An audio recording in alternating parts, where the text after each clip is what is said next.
Pemirsa, pimpinan Padepokan Agung Amparan Jati membantah bahwa sumpah pocong ini merupakan pelanggaran dalam agama Islam. Menurutnya, sumpah pocong merupakan salah satu bentuk kearifan lokal.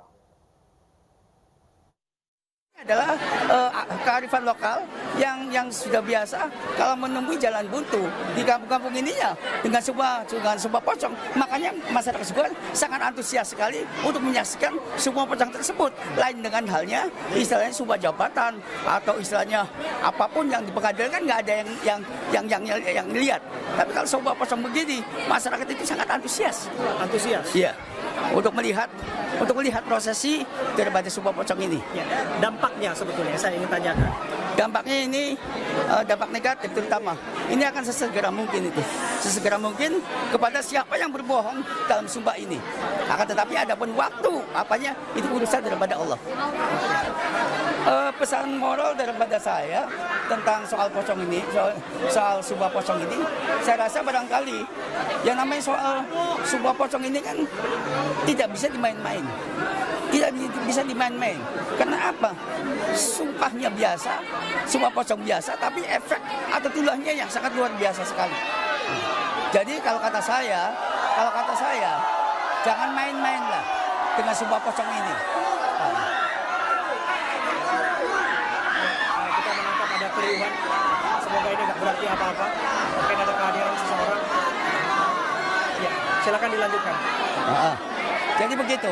Dan ada yang beranggapan kalau ini musyrik atau apa, ya silakan. Itu kepercayaan masing-masing.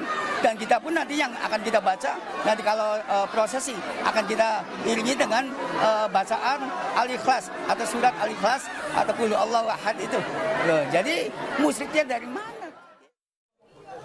Jadi kalau Saka pribadi yang katanya buat Ibnu Rudiana, tadi awalnya nantang, kenapa kok nggak hadir? Alasannya apa lagi? Jadi kalau Rudiana nggak hadir sebenarnya nggak apa-apa. Bagi Saka nggak jadi masalah. Ini kan Saka juga ingin membuktikan kebenarannya seperti apa.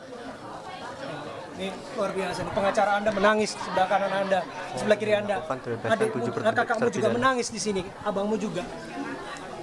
Dan juga harapan Saka tuh kepengen orang-orang yang tidak bersalah, yang 7 terpidana ikut bebas seperti Saka saat ini sudah berada di luar.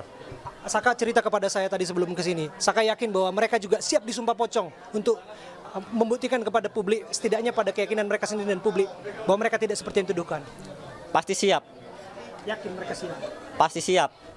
Kalau Saka bisa bicara, dan saya yakin juga informasi ini akan sampai ke hadapan mereka melalui tayangan televisi yang ada di lembaga pemasyarakatan dan dimanapun mereka berada. Apa yang ingin Saka sampaikan?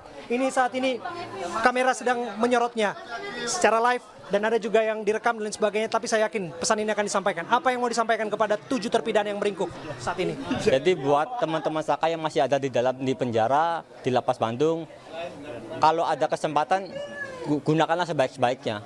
Walaupun sulit dilewatinya, gimana caranya, insya Allah pasti bisa seperti Saka. Amin. Kalau ada orang-orang lain yang berkata enggak, udah tantangin aja sekalian sumpah pocong. Jadi Saka minta, jadi buat orang-orang yang masih di dalam, teman-teman Saka yang di dalam, harus kuat dan sabar, semoga ada waktunya. Amin. Ternyata apa yang disampaikan di sini juga berimplikasi terhadap tahanan yang ada di dalam ya, Bung Farah. Ya, karena perjuangan Saka ini orang yang dianggap merencanakan pembunuhan. Dianggap 1 kali memukul tapi pergi. Di peradilan anak hanya turut serta tapi utama sidang pertama. Sehingga menjerat semua, menjual semua tersangka semua. Itu yang kita lihat bahwa memang hakimnya waktu itu menganggap dia anak kecil, tapi terlalu galak, terlalu keras, bukannya melindungi perlindungan anak, tapi justru ada kezaliman terhadap anak. Begitu ya, kan?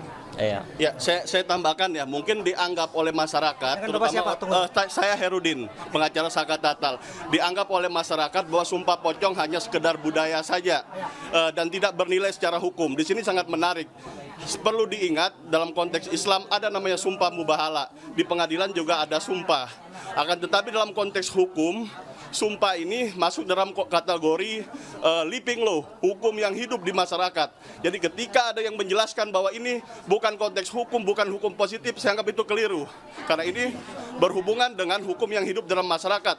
Dan seperti yang dijelaskan Pak Farhad tadi, berhubungan dengan langsung kepada Allah Subhanahu wa Ta'ala. Artinya ketika janji-janji dan apa yang dikatakan itu fitnah yang disampaikan oleh Rudiana itu adalah tidak benar, siap menanggung laknat Allah. Sekian dari saya. Luar biasa. Saka, untuk terakhir secara pribadi setelah melalui ini semua, sudah lega atau apa yang dirasakan? Silakan disampaikan.